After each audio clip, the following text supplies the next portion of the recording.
তো হ্যালো বন্ধুরা, তো আজকে একটা গাড়ির আটিয়ার গাড়ির ভিডিও নিয়ে চলে এলাম। তো দেখো গাড়িটার কি কাজ হয়। তো গাড়িটার কাজ ছিল সামনের ব্রেক শু চেঞ্জ হবে, আর মাস্টার সিলিন্ডার কিকটা নষ্ট হয়ে গেছিলো। তো ওই জন্যে সামনে ব্রেক শুগুলো চেঞ্জ করা হয়েছে। তো সামনে ব্রেক শুগুলোও নষ্ট হয়ে গেছিলো। তো দেখো ব্রেক শুগুলো পড়ে আছে, আর ক্যালিপার রাবারগুলোও দেখো নষ্ট হয়ে গেছিলো। নষ্ট হয়ে মালগুলো পাল্টানো হয়েছে। তো দেখো ভিডিওটা, তো কীভাবে কাজটা করে। তো দেখতেই পাচ্ছ 5 নম্বর অ্যালাঙ্কি করে অ্যালাঙ্কি নাটগুলো ডিসেট টাইট দিয়ে দিচ্ছে। তো দেখো দুদিকে দুটো নাট থাকে, তো টাইট দেওয়ার পর 12 নম্বর নাটটা লাগিয়ে দিচ্ছে। তো দেখো ডিসটা কমপ্লিট। তো 12 নম্বর নাটগুলো লাগিয়ে সব কিছু ঠিকঠাক আছে নাকি লাস্টে দেখে নিতে হবে। তো দেখো 12 নম্বর নাটগুলো টাইট দিয়ে দিচ্ছে। তো দেখতেই পাচ্ছ 12 নম্বর নাটগুলো টাইট দেওয়ার পর দেখো কি করে। তো দেখো একটা টাইট হয়ে গেছে, তো আর একটা বাকি ছিল, ওইটাকেও টাইট করে দিচ্ছে 12 নম্বর নাটটাকে। তো তারপর দেখো সামনের মাস্টার সিলিন্ডার কিটটা কিভাবে লাগাই, ওই ভিডিওটা দেখাচ্ছি দেখো। তো ডিসটা ফাইনালি টাইট দেওয়া কমপ্লিট। তো তারপর মাস্টার সিলিন্ডার কিটটা লাগাবো দেখো। তো দেখতেই পাচ্ছ সামনে মাস্টার সিলিন্ডার কিট। তো আরটিআর 2V গাড়ি ছিল গাড়িটা।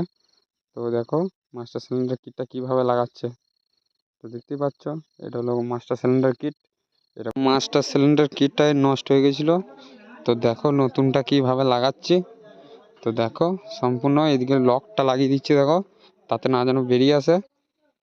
তো এই লকটা তো লাগাতেই হবে, না হলে মাস্টার সিলিন্ডার কিটটা বেরিয়ে আসবে। তো দেখো কিভাবে লাগাচ্ছি। লকটা লাগানোর পর আরও অনেক কিছু লাগাতে হবে, তো দেখো ভিডিওটা তাহলে বুঝতে পারবে। তো লকটা লাগানোর পর দেখতে পাচ্ছি লকটা ভালো করে স্ক্রু ড্রাইভার করে ভালো করে চারা পিনটা ঠিক করে লাগিয়ে নিয়ে তারপর রবারটা লাগাতে হবে। তো দেখো রবারটা লাগানো হয়ে গেছে। তো তারপর লাগাবো লিভারটা। লিভারটা লাগানোর পর সে অয়েল দিতে হবে। তো দেখতে পাচ্ছ এদিকে লিভারটা লাগাই নিয়েছে। তো দেখো 10 নম্বর নাট থাকে, নিচে একটা উপরে একটা। তো তারপর দেখতে পাচ্ছ নাটটা লাগানো হয়ে গেছে। তো তারপর দেখো তো লাগাতে হবে 10 নম্বর নাটগুলো, তাদের ডিসটা ঠিকঠাকভাবে সেট হয়ে গেছে দেখা যাবে। তো তারপর অয়েল ঢালতে হবে। তো দেখো 10 নম্বর নাটগুলো লাগিয়ে নেওয়ার পর তো ডিসটা কিন্তু সব কিছু কমপ্লিট হয়ে গেছে, শুধু অয়েল ঢালে তো ডিসটাকে পাঞ্চ করে হার্ড করতে হবে। তো না তো দেখো কীভাবে হার্ড করি, ভিডিওটা দেখো তাহলে বুঝতে পারবে। তো ডিসটা দেখতে পাচ্ছ 10 নম্বর নাটগুলো টাইট দিয়ে দিচ্ছে ফুল। তো তারপর অয়েল ঢালা হবে। তো অয়েলটা দেখো কীভাবে ঢালি।